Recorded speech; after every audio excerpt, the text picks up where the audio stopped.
how the indoctrination, right, of queer theory at the universities has been going on, right, for a while, and certainly these days it's very difficult, if not impossible, to find feminist analysis at universities and so on. But also, at the same time, I think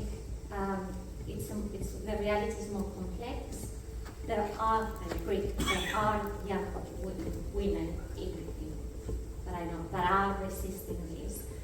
And again, I go back to the university students, but what do they find? They find lecturers who, and this is, I'm paraphrasing, but it's almost a direct quote from an interview, who cross-sex out and write gender.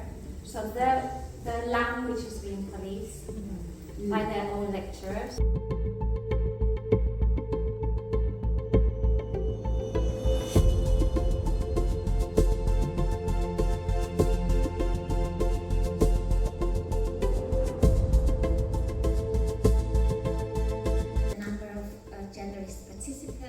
De-anonymize themselves, to go on Twitter to critique my research, to depict it as harmful, and thus to issue apologies to the perceived victims.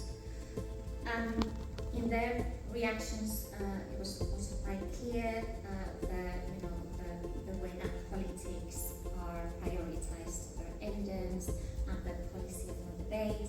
So, for instance, one previous participant said, "I'm not going to link the article to avoid elevating what I oppose as a position worthy of being debated."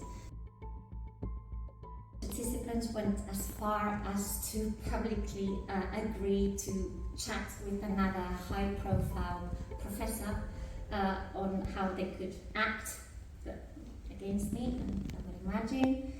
Then a colleague from my university, even including our employer in the tweets, portrayed my article as an attack piece on trans people, and condemned our employer for giving me ethical approval, saying that my research clearly intended to cause harm.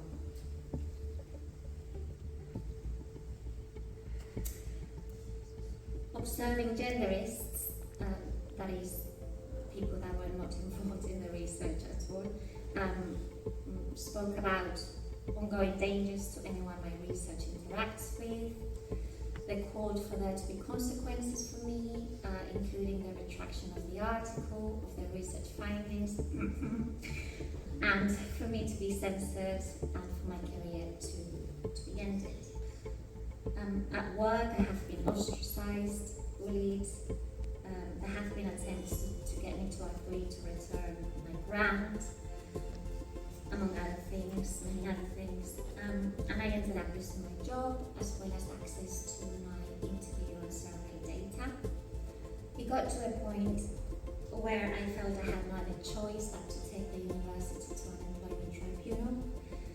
And I have now begun litigation, thanks to donations from the public. If you're interested, there's plenty more information on my